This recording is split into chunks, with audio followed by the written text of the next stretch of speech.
کہ میں سیاست کروں گا، اور بہت سارے واقعہ ہے جس نے مجھے کنونس کیا، مگر سیاست اور آئندہ مستقبل میں آنے والی سیاست کے بارے میں پھر سے سوری آنے والی سیاست جو آپ نے شروع کر رہے ہیں جی اور جو مستقبل میں ہو چکی ہے کرپشن کے خلاف سیاست، اس کے بارے میں کیا کہیں گے؟ دیکھیں، جب شہید ذوالفقار علی بھٹو سیاست میں آیا، پیچھے ان کی کوئی دوسرا انٹینشن نہیں تھا، ان کی نیت صاف تھا، وہ لوگوں کو سہولتیں دینا چاہ رہا تھا اور عوام کے خواہش پورا بھی کرنا چاہ رہا تھا، لوگوں کو وسائل بھی دینا چاہ رہا تھا، خدمت دینا چاہ رہا تھا۔ پالیٹکس از سروس، یہ ان کا نظریہ تھا کہ سیاست ایک خدمت ہے۔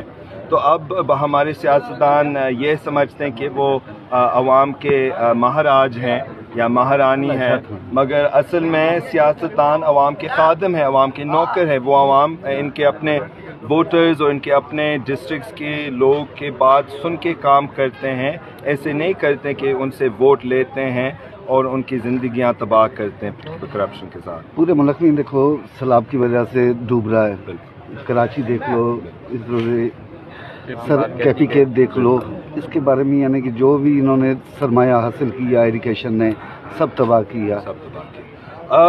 ہمارے ملک میں ہم نے جو پہلے انہوں نے وعدہ کیا تھا 2022 کے سیلاب کے بعد کہ ہم قدرتی راستے، دریاؤں کے قدرتی راستے کھولیں گے، ان سے کچرا نکالیں گے اور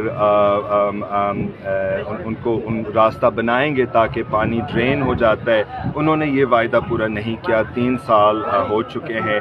خیبر پختونخوا کے سیلاب اگر ہم گنتی دیکھیں کہ کتنے لوگ اس میں انتقال ہو گئے، وہ سندھ سے بھی زیادہ، جو 2022 میں ہوا تھا وہ سندھ سے بھی زیادہ ہے، اور میں سمجھتا ہوں کہ خیبر پختونخوا میں وہ بھی ہمارے بہن بھائی ہیں، ہم ایک ہی پانی پیتے ہیں، ہم سب دریائے سندھ کے پانی پیتے ہیں۔ کیا فاطمہ بھٹو آنا چاہ رہی ہے سیاست میں؟ میں اپنا بات مکمل کر سکتا کیونکہ آپ نے کراچی کا ذکر بھی کیا، تو کراچی میں بھی بڑا سیلاب ہو رہے ہیں اور لوگ ہمیں لڑانے کی کوشش کر رہے ہیں کہ یہ اردو اسپیکنگ یا سندھی اسپیکنگ کا کہ آپس میں مسئلہ ہے۔ ہم یہ انکار کرتے ہیں، ہم سب ایک ہیں، یہ سرکار کا یہ کا قصور ہے۔ Thank you. نعرے بھٹو۔